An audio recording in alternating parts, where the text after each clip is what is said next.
is my Mk7 GTI, and yeah, it's been a minute since you've seen it on this channel. I don't want to say it's been forgotten, but it certainly has been neglected. I know there's a ton of you guys that have been waiting for some GTI content, and while today's video is small, I do want to thank the sponsor of today's video, Bevinsee.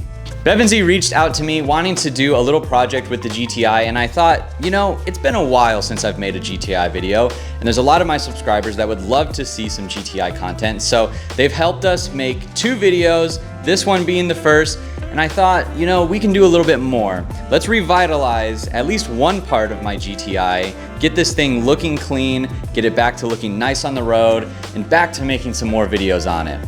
So first things first, let's show you the products that we're installing today. Alrighty, here we go. All came in one little box. They've sent us out 3 products, one of which we're not installing in this video. But right here and right here is what this video is all about. And just for a sneak peek, we've got some super cool subframe braces that are going in their own video. So in box number 1, we have a beautifully CNC'd coolant reservoir cap for the inside of our Mk7 GTI.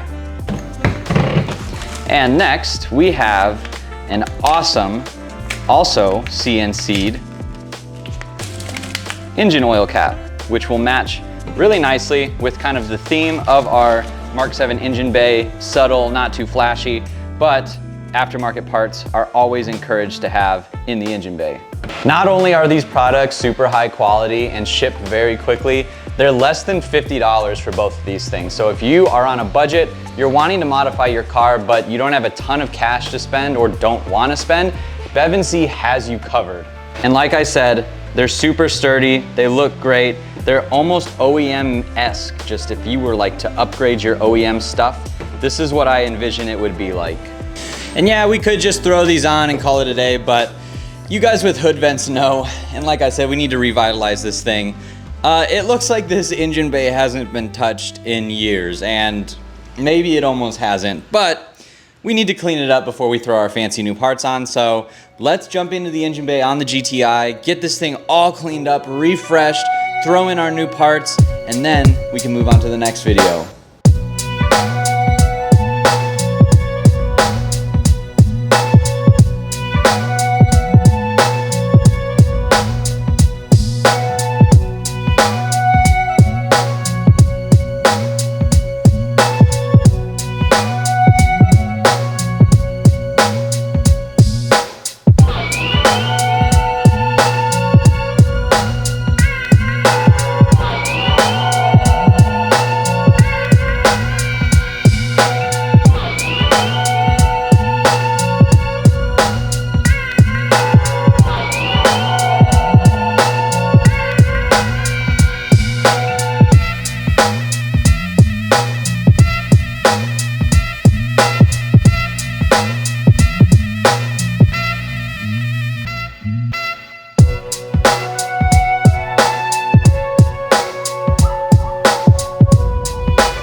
right, guys, here it is. It is way cleaner. We did the inside of the hood, all the bits of rubber and plastic and metal that we could get to with our bare hands without soaking the entire engine, obviously. I used a combination of dish soap and the Chemical Guys VRP stuff to do a little treatment on all the plastics and things like that. But the real star of the show here is obviously our Bevinsee coolant cap and oil cap, which look so sick. Compared to all the other stuff we've done to the engine, it just matches now. There's no more grody plastic, you know, no rubbed off paints or decals. This is all nice CNC stuff. And it's insanely smooth to get this thing on and off. Like, do you hear that? I don't know if you can or not, but it has that nice glide when you screw it all down, and it's just nice. So again, huge shout out to Bevinsee for sponsoring this video. They have tons and tons and tons of parts for BMWs, Volkswagens, all your Euro cars, really nice quality, and the price is so affordable. And they're gonna sweeten the deal for you guys. If you go down below in the description or see right here on the screen, if you use code JR11, you'll get 11% off your order. So the $50 that these two items were are gonna be even less for you guys when you go down below and use that code and use that affiliate link. I'd appreciate it if you guys do pick up just one little item. Like I said, $20 and you can dress up your engine bay. Can't beat that. So stay tuned for our next GTI video. We are gonna be installing the Bevinsee subframe braces that are also super great price. I'll give you more in that video, but stay tuned, guys. Thanks so much for watching the GTI stuff. I hope all the GTI subscribers enjoyed this one. It was nice to get out and just do a little mod to the car. Sometimes that's all it takes, is just one little mod, a nice engine bay detail to get me more motivated to get back into modifying this car, because it has been great. I've had zero issues with it. It's been awesome to drive outside of the exhaust, but we'll get into that eventually. So GTI's back. Go down below, hit subscribe if you're here for the GTI content. Give this video a thumbs up, leave your comments below. See you guys in the next one.